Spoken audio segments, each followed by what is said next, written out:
अपना दल कमेरावादी के नेता पल्लवी पटेल हमारे साथ मौजूद हैं बातचीत के लिए, उनसे बात करेंगे। पल्लवी जी, बेंगलुरु में जो ये विपक्षी दलों की बैठक हुई, उसमें क्या महत्वपूर्ण मुद्दे रहे? देखिए, जो 2 दिवसीय 26 दलों की बैठक हुई बेंगलुरु में, उसमें सबसे अहम था इस गठबंधन को और इस सोच को एक नाम देना। और बड़ी सफलतापूर्वक तरीके से समावेशी सोच के साथ हम लोगों ने उसको नाम दिया इंडिया।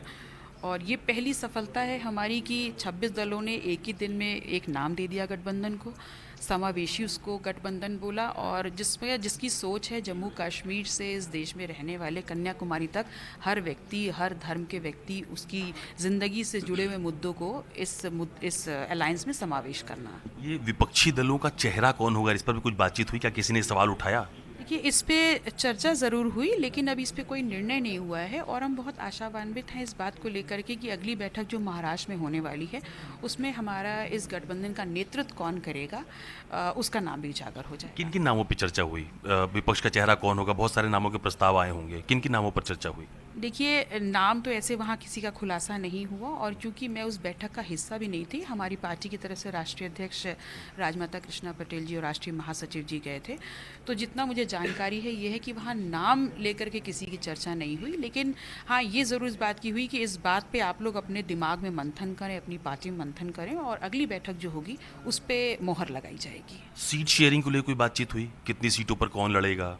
नहीं नहीं, सीट शेयरिंग को लेकर के ऐसी कोई बात नहीं हुई। सिर्फ नाम पर बात हुई कि इस अलायंस का नाम क्या होगा और हम सब साथ हैं, और किस तरह के मुद्दे होने चाहिए, इन बातों पे चर्चा हुई। अच्छा, मुझे बताइए, एक सवाल हमेशा ये उठाया जाता रहा है कि जो पार्टी जिस स्टेट में मजबूत है वहाँ पर उसकी अगुवाई में चुनाव लड़ा जाए। तो क्या इसको लेकर भी कोई बातचीत हुई? जैसे खासतौर पर उत्तर प्रदेश की बात की जाए तो अखिलेश यादव जी इस बात को कहते हैं कि जो पार्टी जहाँ मजबूत है उसके नेतृत्व में चुनाव हो, बाकी सारा विपक्ष उसका सहयोग करे। ऐसी भी कोई चर्चा हुई क्या? नहीं, ऐसी कोई चर्चा नहीं हुई है। लेकिन जिस प्रकार की चर्चाएं वहाँ थी, उससे हम ये ज़रूर कह सकते हैं कि आगे आने वाली जो बैठक है उसमें इस देश की जो राजनीति है उसको नई दिशा देने वाले बहुत से निर्णय होंगे। मतलब चेहरा तय नहीं है, सीट शेयरिंग तय नहीं है, बहुत प्राइमरी बैठक मानी जाए इसको?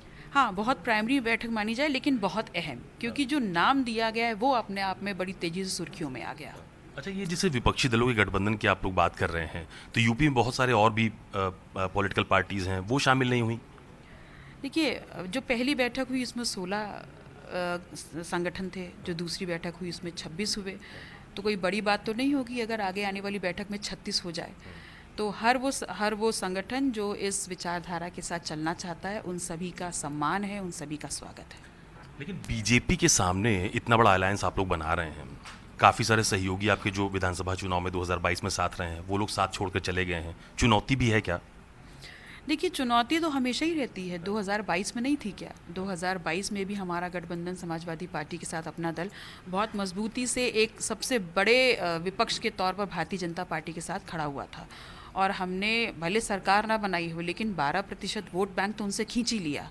और आगे भी हम अपने मुद्दों के आधार पर, अपने जो हमारा संघर्ष उसके आधार पर भारतीय जनता पार्टी को उत्तर प्रदेश में बहुत कड़ी टक्कर देंगे।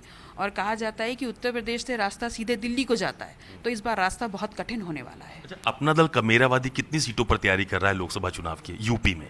अपना दल ने कभी सीटों को महत्व दिया ही नहीं। नहीं, अपना आप लोग अलग अलग बैठकें करते रहते हैं ना चुनाव के लिहाज से, तो कुछ तय की होंगी सीटें, कहाँ कहाँ हम लोग लड़ सकते हैं, कहाँ कहाँ हम लोग मजबूत हैं, कितनी सीटें चिन्हित की हैं? देखिए, हम तो पूरा उत्तर प्रदेश तैयार कर रहे हैं कि इस बार भारतीय जनता पार्टी का रास्ता बहुत मुश्किल करने वाले हैं। रहेंगे अखिलेश यादव जी के साथ? जी बिल्कुल, उनके नेतृत्व में हम 2022 में भी बहुत बेहतर लड़े, आगे भी उनके साथ ही चलेंगे। मतलब बाकी सारा निर्णय महाराष्ट्र की बैठक में होगा? जी बिल्कुल, बाकी सारा निर्णय सीट शेयरिंग को लेकर के जितने शीर्ष नेतृत्व 26 पार्टियों का वहाँ बैठेंगे या उससे ज़्यादा, वो निर्धारित करेंगे। कब होने वाली है बैठक? अभी डेट डिसाइड नहीं है, जल्द ही हम लोग को नोटिस मिलेगा। चलिए, बहुत धन्यवाद हमसे बात करने के लिए। ये पल्लवी पटेल है जिनका साफ तौर पर यह कहना है कि लोकसभा चुनाव में बीजेपी को टक्कर देने के लिए तमाम सारे विपक्षी दल एक साथ एक मंच पर आए हैं, लेकिन सीट शेयरिंग और चेहरा कौन होगा इस पर अभी मंथन होना बाकी है। कैमरा पर्सन सचिन सैनी के साथ अशोक तिवारी, लखनऊ, न्यूज़ 24।